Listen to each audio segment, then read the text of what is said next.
When Do Kids Become Adults? Guided Close Read. The New York Times, which began publication in 1851, is one of the most widely read newspapers in the world. Room for Debate is a weekly feature of the New York Times newspaper. Each week, the Times poses a question to a group of knowledgeable outside contributors about a news event or other timely issue. The contributors each bring different perspectives to the question and often offer conflicting opinions. Readers are invited to comment on the topic as well. An argument is speaking or writing that expresses a claim or a position on a problem or an issue. An argument's title often gives readers a good idea of what an author's claim will be, or what his or her position is on a particular issue. Review the titles of the 5 arguments and identify those that seem to indicate claims the authors might make and those that do not give readers a clear sense of what the author's position on a topic or issue might be. Pause while you think.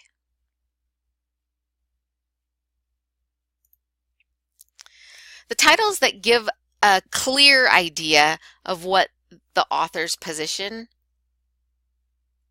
might be are Leave the Voting Age Alone, Better Driving for New Drivers, Mandatory Service to Become an Adult. We can tell what the author probably thinks about those subjects just from looking at the title, whereas What the Brain Says About Maturity or A Parent's Role in the Path to Adulthood don't give us an idea of which side the author is presenting. So that claim is the author's position on the topic or issue. A claim may be stated directly or indirectly, so that sometimes a reader is going to need to figure it out on his or her own. Reread lines 12 through 14. Identify the writer's claim. Pause while you think. In lines 12 and 13, the author states, "Should this new knowledge prompt us to rethink where we draw legal boundaries between minors and adults?" Why might the writer have presented his claim in question and answer form? Pause while you think. It connects his claim to the first of his supporting reasons. In an argument, an author provides support or information to back up his or her claim.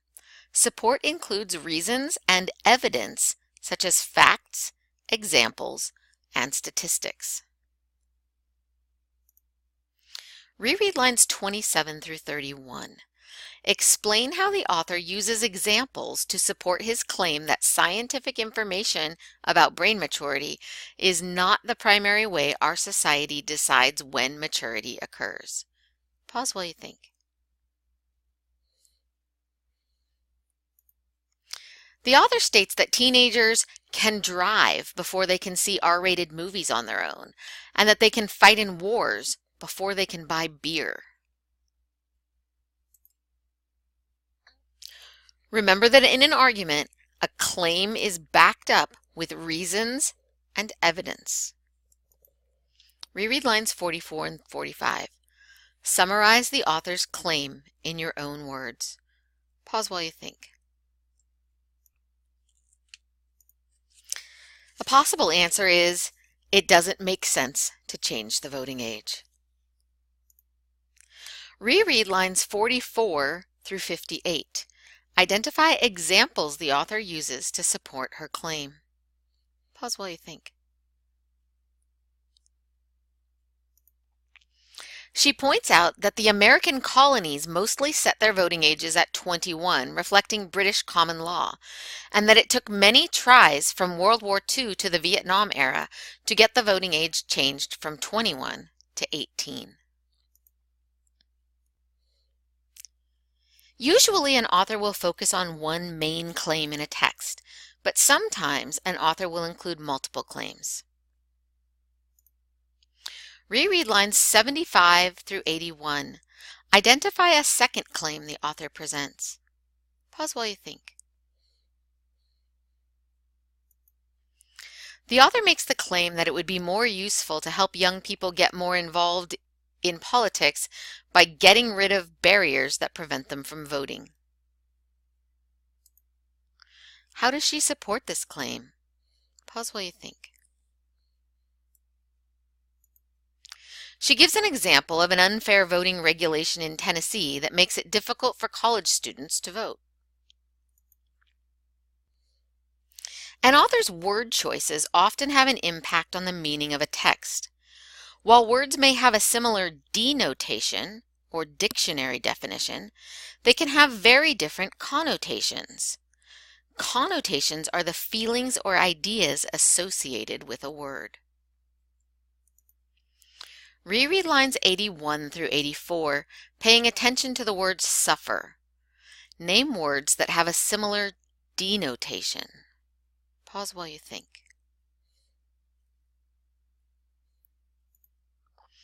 The dictionary definition of suffer in this context is to experience or to be subjected to. Other words with a similar denotation are experience, bear, undergo. How does the author's use of the word suffer impact the sentence differently than a word such as experience? Pause while you think. Suffer suggests a more painful or difficult situation. It makes the problems facing young people sound more dire. To trace an argument, you'll follow its reasoning. First, identify the claim, and then locate evidence that supports it. Reread lines 98 through 110. Identify the sentence in which the author develops the key ideas in his claim. Pause while you think. He writes, "And now that I'm grown and like to think a more responsible driver, two factors leave me convinced that the driving age shouldn't be lowered. Indeed, the right to drive should be doled out gradually to teens, as it has been in New York since 2010. Readers can also trace an argument by identifying counter-arguments, or statements that address opposing viewpoints. A good argument anticipates opposing views and disproves them. Reread lines 115 through 120. Explain how the author uses a counter-argument. Pause while you think. He notes that some teenagers will drive responsibly and that it doesn't make sense that teens can work but won't be allowed to drive there. When readers evaluate an argument, they examine it carefully and judge its value or worth. One way to evaluate an argument is to weigh the evidence the author presents. Evidence is relevant if it supports the claim in a logical way. It is irrelevant if the connection to the claim is not clear. Reread the claim from lines 135 and 136. Individuals are taking longer to recognize themselves as adults. Examine the evidence presented in lines 136 through 145 and evaluate the relevance of each piece. Pause while you think. The evidence about the first marriage and the first child clearly connects to the claim. Evidence about people not marrying or not having children does not, and it seems irrelevant. Evidence about financial dependence, although an interpretation, is relevant. Authors sometimes include graphic features such as charts and bar graphs, like the one shown on page 241, to support their claims. Examine the bar graph that follows line 178. Is the bar graph relevant? Does it help readers understand the author's claim? Pause while you think. It is relevant because it supports her earlier point that the age of first marriages are seen as a marker for adulthood. The graph clearly backs up the claim that individuals are taking longer to recognize themselves as adults because it shows that men and women have been marrying later and later over the last 60 years. Readers can evaluate an argument by determining whether the evidence is accurate and sufficient and whether opposing viewpoints have been addressed. Reread lines 198 through 205. Identify the claim. Pause while you think.